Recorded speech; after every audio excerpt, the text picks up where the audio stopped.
Andrea, thank you so much for coming to the Mentor Talk. How's it going? Thank you for inviting me.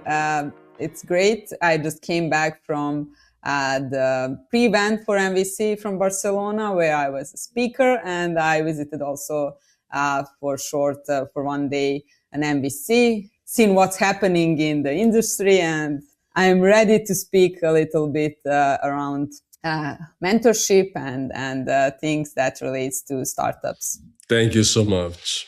Let me start with you, right? Before we start working, you would like to give a short intro, who you are, where you're coming from? Well, I'm coming from Serbia, originally from Novi Sad. I travel a lot, but never moved for longer than 3 months. I finished investment management on the faculty, and that I continued to work on business plans shortly after faculty, on other investment plans and similar things afterwards on my projects. Now I'm from event industry and project management, more into innovations and startups. A few years ago, I started working with Science Energy Park. We created a podcast, and the idea was to connect mentors and investors with startup ecosystem and startups. Through that, I learned a lot. I founded my own startup, which was from the real experience, traveling with my pet in over 25 countries.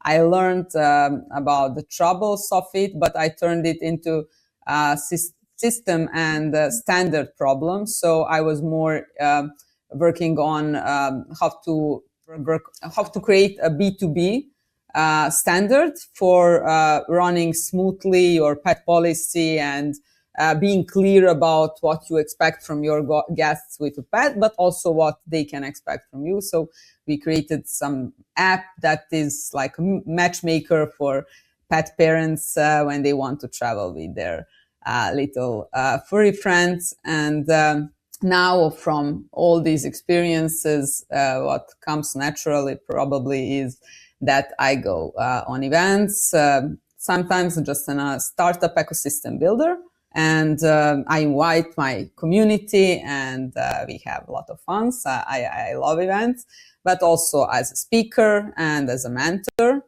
So that would be shortly about me. I am sure that I forgot a lot of things, but that is where I'm standing today. And I have one methodology that I built, and I mentor my people. I would say I really build connection, not just teach, but I have my coaches, my mentors, because I really believe that to be a coach and a mentor, you need to have one. And I had wonderful people in my life helping me to build my own startup, my own business. And yeah, that would be it. Thank you. You have founded yourself and you mentor startups. So why a founder must have a mentor? What's the achievement when, I decide to have a mentor? And also, what's the difference between a bad and good mentor? Because there are some mentors that should not be mentored at all. Well, for me, it's very important, not just that somebody has some experience or knowledge around something.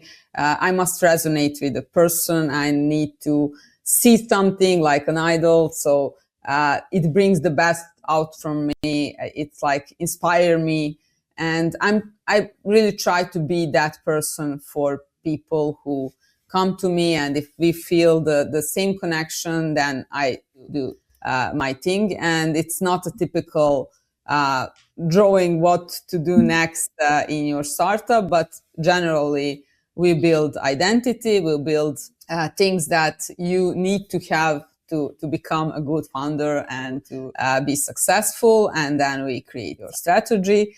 And lately I implemented systems with AI, because I believe that especially solo founders and founders which has a small team and overwhelmed with a lot of things, they need to learn how to create their system, and from that system to use as much as they can tools that can help them to create their, for example, we say that your first AI executive assistant, which I built for myself, and now I learn founders also. That's great. Yes, funders must have today a very good knowledge of AI. At the same time, they must not be replaced by AI. Otherwise, they will be all the same. I think nobody will be replaced with AI, but people who use AI will replace people who do not use AI, because AI can give you, if you use it properly, it can speed you up, it can help you to research, it can help you with different aspects of administration. I also do we see what is your biggest assessment, what is your biggest bottleneck, and what I learned that founders usually are stock communication and administration, and those repetitive tasks are really good to be replaced by AI. You are not replacing leadership, you are not replacing creativity, you are not replacing even sales. Sales is, if you ask me, always on the last to give away. And there are different frameworks that I'm happy to share it, because I had a chance to learn it. The book behind me, Dan Martell, is one of my latest coaches, and I really enjoy the aspect of building up your self as with habits, with strong commitments to things that you decide to do, with working on your focus, follow one course until successful. And once founders really find their niche, or focus, niche is it depends what you do with your startup, I think you can be much stronger in everything else you do. So my what I want to say is, me mentoring is half mindset, half technical. That's very helpful. I believe founders must have the mentor depends where they are. If a founder is in a very early stage,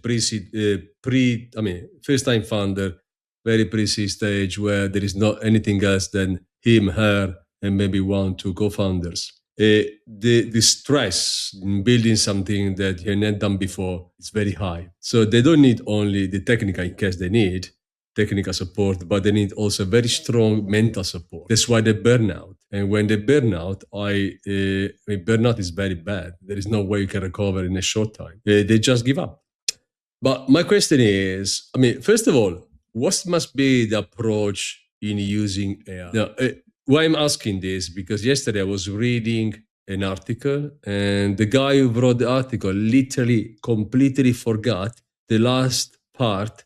He just copy and pasted. The last part was written, should I write now for you? This was AI asking to him, can I improve it? So this is ridiculous. But why I'm saying this is because funders believe they can rely 100% on AI. So we use AI in EquityMatch. We develop using AI. We still have 10 developers ourselves. And what they tell me every day, that's okay, we use it. Anthropic is helping us absolutely a lot, as to everybody believe in tech, but you need to check. So you can't just rely 100% on AI, because just it's not possible, because still hallucinations are there. Still, you can't just copy and paste.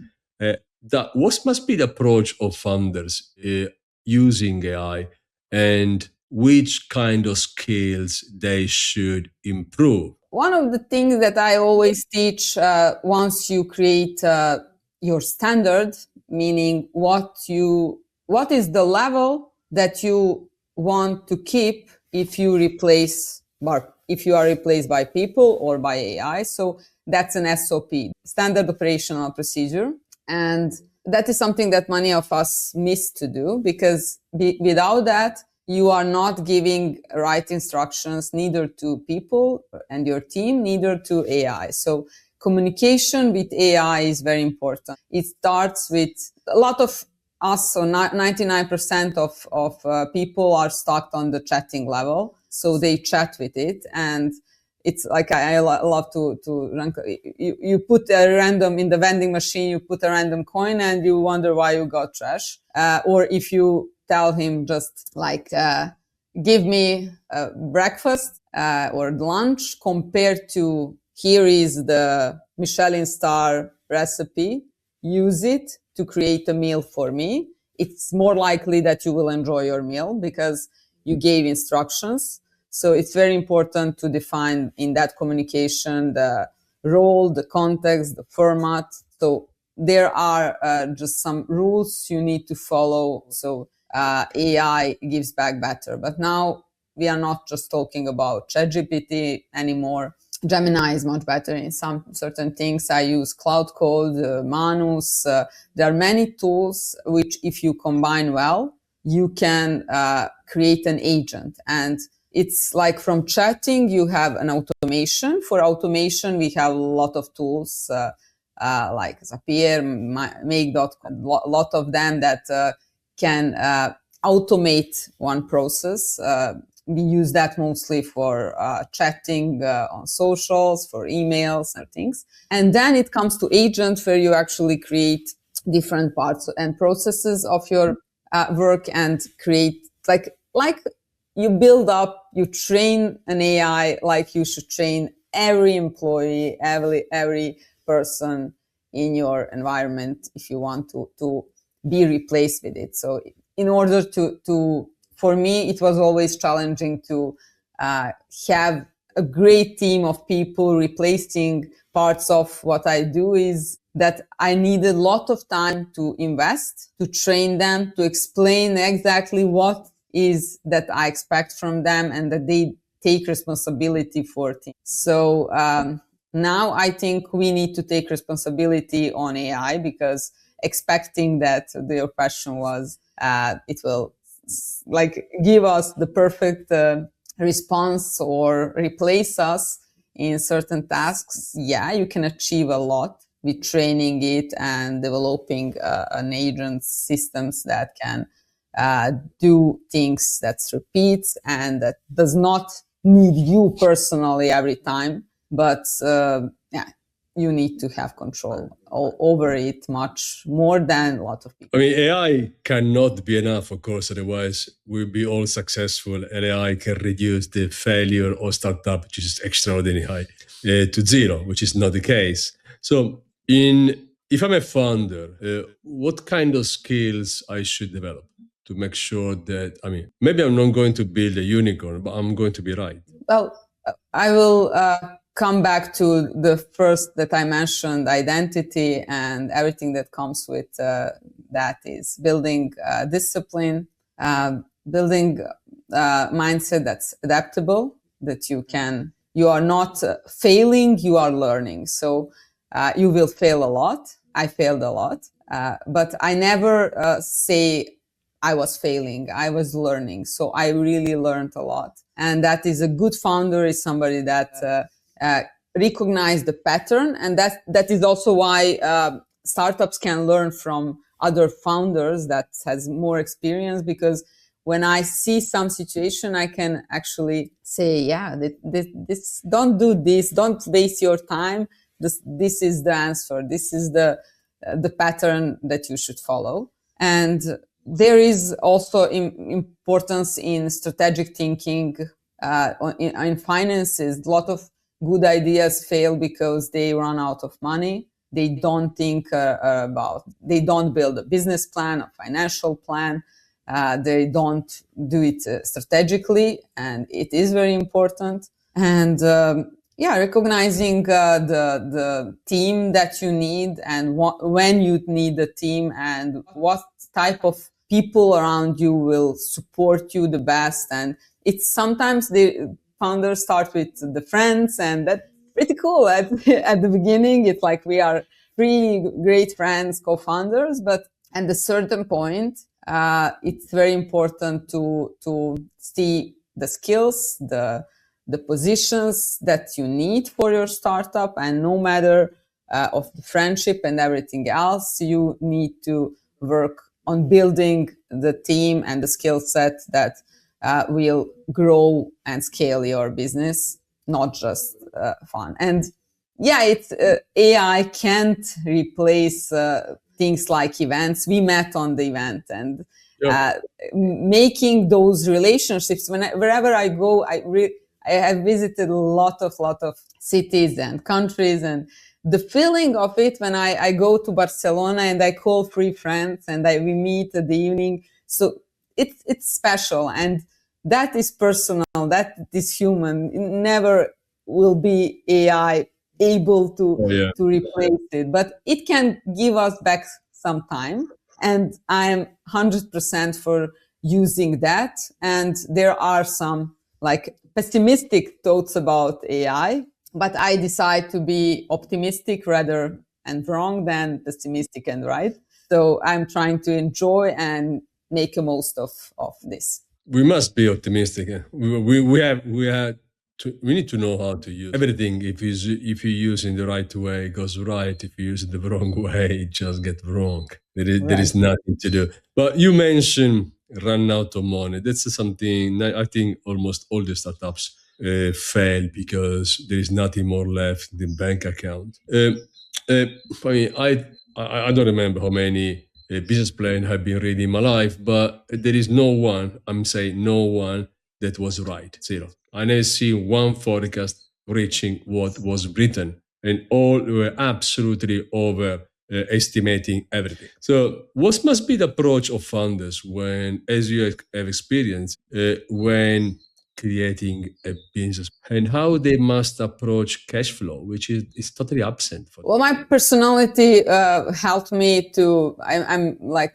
over analyzing a lot of things in my life. So I did the same with, I always had 3 scenarios and I was building the best case scenario because I was aware that I need to bring up that when I'm pitching to investors, they don't want to hear about the worst case.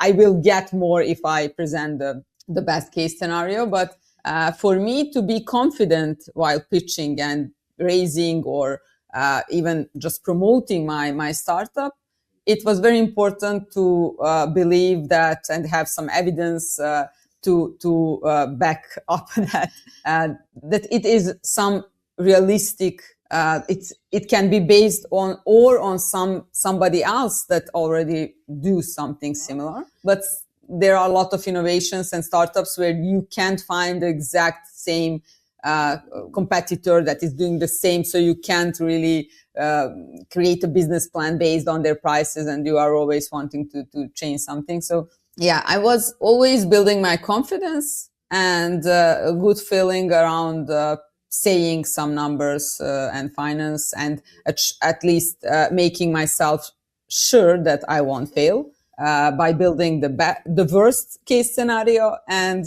then I was, of course, trying to believe in the best case scenario, because you need that in not only when pitching, you need that because there are really a lot of overwhelm, a lot of bad days when you need to keep up and you need to have big visions. So without big ideas and big visions, we do not exist. But I think in my case, the entrepreneurship before and the approach that it was not just let's get money and then we will build a startup, rather than I want to bootstrap, to actually sell and see what's working. And then from that case, every time some partner would come in and support it, because you don't even need to talk. It's so visible. But when you need to explain, then it's much harder with finance, and much more likely that you are at risk with your finances. And of course, I don't mix this advice with focusing, but I was never able and I was never willing to give up on everything else that is bringing income for me, because I did not consider it smart. So I always built resilience on not getting an investment, because I had a stable floor where I was standing, and that's very important. I don't want to depend on anything. That's right. You must have a stable floor where sitting and standing. Otherwise, it becomes pretty much complicated. Talking to so many founders, where do you see the common mistake? Well, one of the biggest mistakes that I created also by teaching the START methodology, it starts with S, scan and research. And founders speak too much about their solution, and don't really learn to listen and to make good questions. The mom test is a great example of book that explains how to ask questions. Don't ask, would you use this? Especially not your mom or your friends. Ask how you are solving this problem. So the same problem that you are trying to solve, ask how they solve it now, what problem they have. So those questions usually come too late, and founders build something around something that they believe is the solution, around the problem that they think is the real problem. And I was there also. So it costs you a lot of time and money to to come back on those questions. So wherever you are, at whatever stage, you can do that, and you should do that and repeat it. But if some founders did not research, scan their market, then it's always the place to start. Where do you see founders? I mean, where founders should you go to so many events? It's useful for founders go to events, and where they should source the network, news, information? Well, networking, your network is your network. So I will always say, yes, go to events. But again, some startups do it so frequently that they don't follow up. They don't really have the energy to keep up on the event. And then it is not really what you need. So you have to plan your year in advance. I would say there are so many events. So 1-2 monthly is more than enough, and then go all in. So focus on the persons, speakers, visitors, organizations, partners, whoever can bring you some knowledge or potentially investment or anything beneficial, and go all in and work around your relationship with them and arrange your meetings in advance. Don't wait to find them on the especially on big events. I prefer smaller events. I must say that I prefer more intimate places. Yes, there are less people, but you can build a much stronger relationship with them. And yeah, what was the other question related to sourcing of information? Today, you can get information everywhere, but you must have the right one. Otherwise, you're misled and move into a totally wrong direction. Where should founders source information, any kind of, that can be useful for them? I love podcasts. I love to follow people and topics that are very, very similar to what I do, or share experience around it. And I think it's very useful, both for building up, because not all of founders are like me. English is not my first language, so podcasts can help you to build up your knowledge, not just about the topic, but about the words you need to use and all the things that you need to overview once you really want to communicate around it with potential investors and partners. Books, yes, but I must confess that I read more audiobooks while I am traveling, driving, whatever I do. I get so much content into my head around things that interest me. And I will always say action is the third, because we are sometimes stuck with over-analyzing and learning too much, how not to make mistakes. You will always make some mistake, but action is the best, because do it, and if it's good, great, go with it. If it's not, turn direction.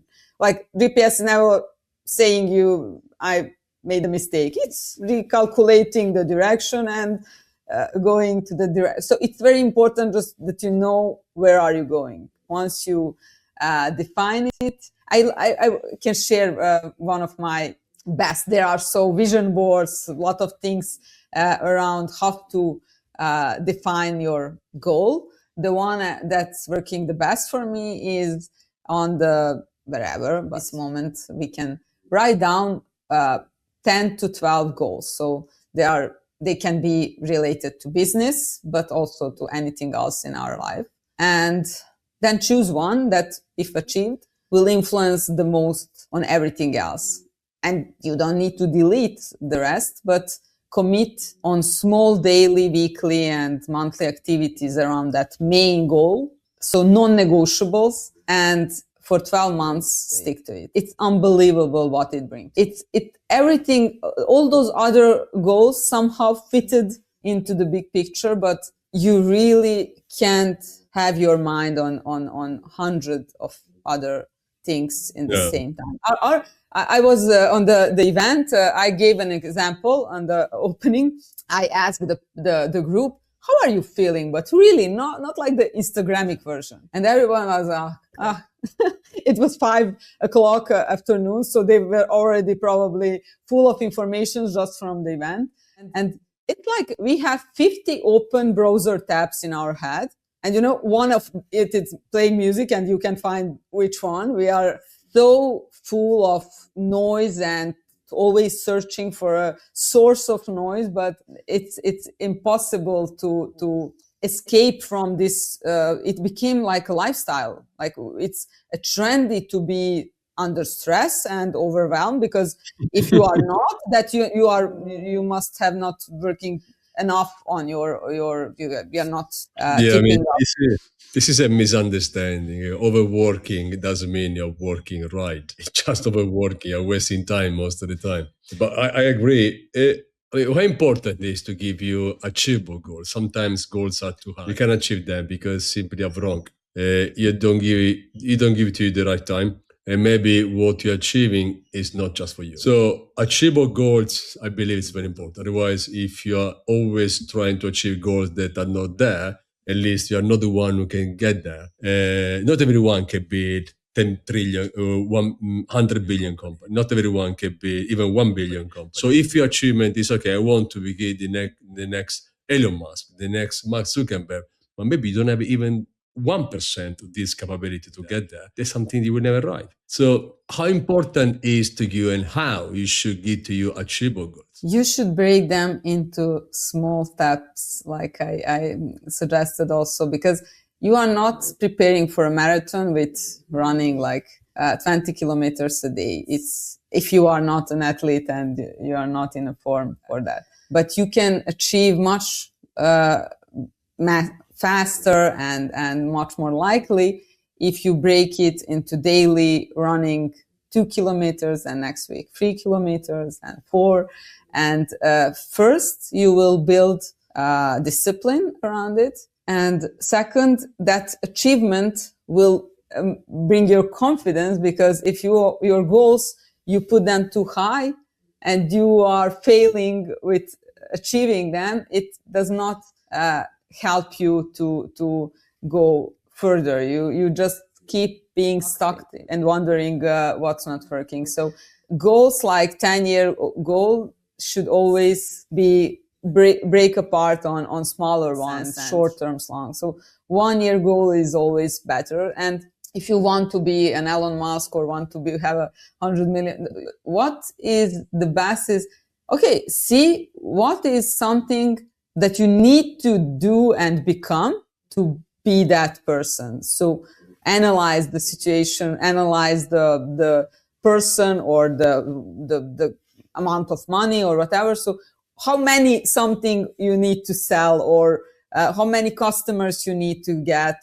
and then break it to smaller steps and smaller achievements, which if you achieve will be sure that it will bring you to bigger goal and closer to your big goal. So yeah, we can't be certain that we will achieve to be Elon Musk or to be a billionaire, but we can work on properly on achieving and shooting.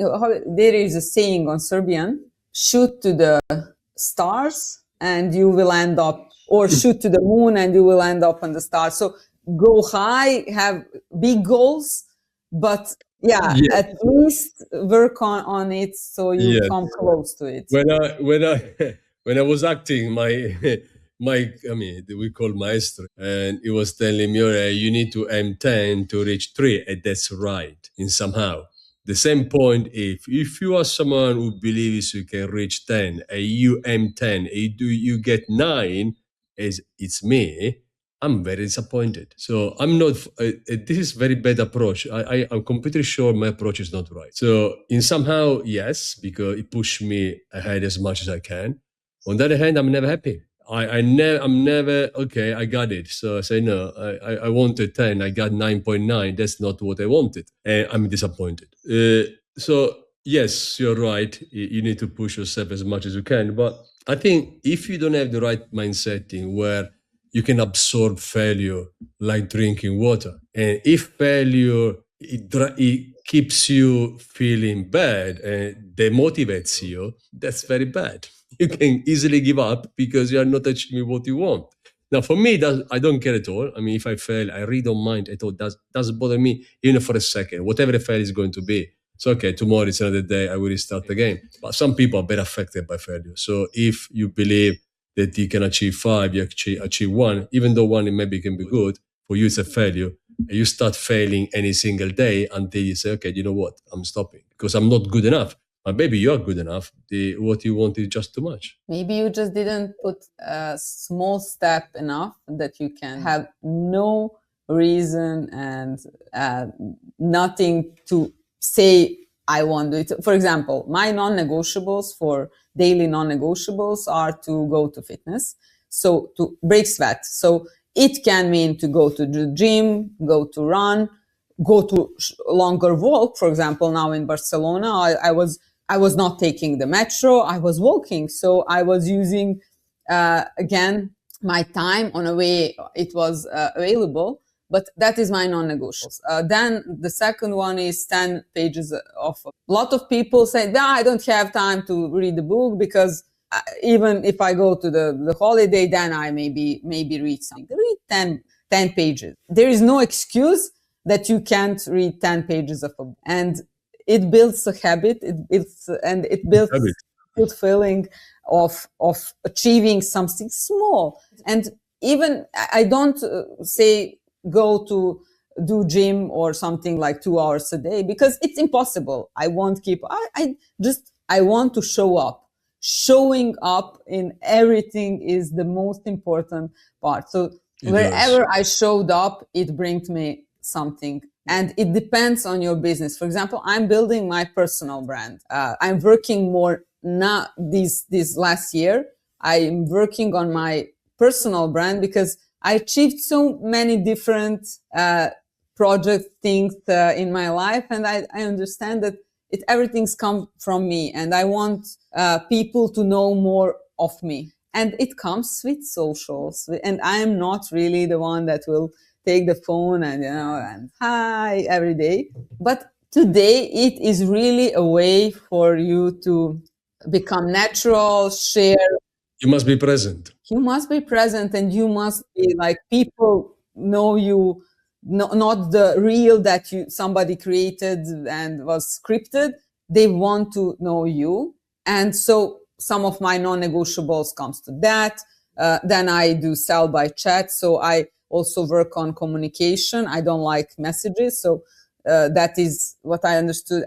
I even more, I don't like talking on the phone. So I decided to work on that. So small habits as 5 new leads contacting through the day. So, because it's a shame if somebody shows interest in following you or something and you don't keep up. It's the same like with the network on events and everything. If you go there and take business cards and LinkedIn follows and everything, and then you don't really remember after 1 month or 1 year who was that person. So yeah, it's very much time wasted. Where do you see? I mean, we spoke about the. I mean, we just spoke about the role of a mentor, but. And he must be a coach. He might give you the right advices when it comes to approaching the startup. The entrepreneurship, whatever it's going to be. But when it comes to mentoring, right? Because for me, there is a massive difference between mentoring and advisory. They are two things completely different. So many founders, they actually don't understand the difference. So they believe founders and mentors, advisors are pretty much the same story, but they are not. So can you give me your perspective on what actually must be to be a mentor? Again, to me, is closer to be a coach more than an advisor. Where do you see this? I would love to hear also what is from your perspective the difference, the main difference, advisor, coach, and mentor. I mean, for me, a mentor, a coach is probably the same. So when I mentor startup, I don't have any more time now. Before I used to do more. Now it's very little. But founders, when they come to a mentor, they don't need just someone who's. I mean, the advisor is okay. We can do this, and that's all. All right. The mentor, the advisor is more on the technical and operational side, and that's all. He stops there. The mentor is your coach. The mentor is the one that the bad day give you the life. The mentor is the one that in a bad day we tell you, you know what? Okay, we got this wrong. I'm with you, but we can work on it. We can make this better. The mentor is the one that in a good day will tell you, don't be excited because tomorrow can be a bad day. The mentor is the one who is telling you not what to do, but it prepares you to decide what to do. So I see mentorship in a completely different way. The mentor is not your father, because I will never, ever match family with business. Never. But the mentor is someone who is close to you almost every day. And I truly believe founders, they must talk with mentors at least in a weekly day. Advisors is, first of all, you pay advisors. Most of the time, you don't pay mentors. Mentors, maybe you pay mentor in some share. But advisors, I do advise. I've done advisor for 20 years in my life. When I do advisor, I sit with the board. I tell them what's my opinion, what must be done. And they go. If they want to keep my advising, they do. If they want to keep my advising, they don't. But I don't stay with them in a mentorship. So if you advise a 100 million company, there is no mentorship at all. They pay you for giving them the financial advices or for helping them to buy or to acquire another company. But the mentor is something much closer to you than advice. Much closer. That's my opinion. I needed to hear this because I was also wondering. I created recently a company, an LLC, and I called it AM, my initials, and advisory, because that sounded better for a business-wise approach. So somewhere it resonated with me. But I feel the same that when I'm, especially with startups, and it is, as you said, usually a non-paid role or part of some accelerators, I do that. And it comes with a different emotional attachment, a different follow ups, and yeah, it is more personal, more close cooperation and following the steps than giving an advice. Yeah. It again comes to the person who is an advisor or a mentor. I think I'm not. I'm having problem with doing it differently to businesses, and I should learn that, because I do the same with startups as with businesses, and businesses don't like to have mentors. It sounds better to have a coach, advisor. Yeah. And on the other side, there is also financial part where you make different prices, or you make price for advisor. And yeah, so I can agree. You defined it even better than I would. So thank you for that. Welcome. Where do you see? I mean, we've been already covering, but I truly believe that founders, the one that really achieve high goals, it's not just about knowledge. Okay, you can be very much knowledge, but it's about also a massive level of confidence, resilience, method. Because if you don't have a method, you can't be motivated any single day. No way, it's not going to happen. There are very bad days. You wake up in the morning, you're exhausted, and you don't have any energy even to make your coffee. So you must have the method that will, a discipline that will tell you, okay, I'm very tired, but I still need to wake up and do things, at least give 100% of what I can do today. Now, I truly believe that resilience and methods and motivation are everything, but as well as its execution. Now, how can a founder combine all of them? I think here comes the importance of team members, so co-founders and somebody that bring that energy level up, help you to put it up or to replace you shortly. But it is also always very personal how you handle the stress and the pressure and the current not motivated, what is working for you. It really depends, and it can be different. For me, 24 hours switching off is working, not like doing nothing, but doing some other things and something that I enjoy, which is usually not connected with tech things and just going out. And you need to find what is that for you. And in every hard situation in life, not just in startup life, you need to know yourself well so you can handle it. And startup brings a lot of those moments when you, what now? Yeah. And yeah, it's also, there are startup founders who understand this better, but I believe that a founder is not a founder just because of one startup and one business idea. There are a lot of successful, very, very successful, well-known people achieved brilliance after 10th business idea. And they did not said, I failed my idea, I'm a bad founder. They just pivoted or switched or totally went to some other track and they succeeded. So sometimes us being stuck on the something that is not working is not helpful.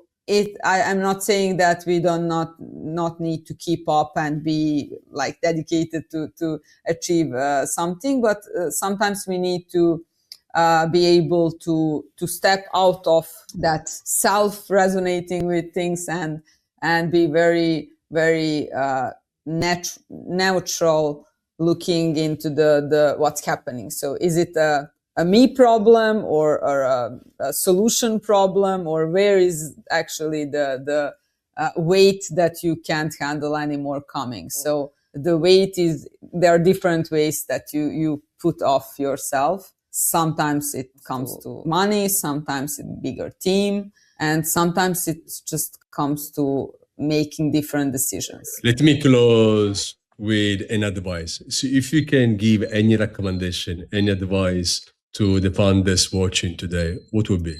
Well, just to have an energy and to audit their own energy, that helps me. And it's really proven that is the most important, whether you are winning or like learning, not losing, to keep up a good energy, positive attitude to whatever you are doing, and just have that mindset that you are growing, maybe not seeing everything and the whole picture at this moment, but just learn and listen more and speak less. We all speak, but we don't listen too much. Yeah, totally right.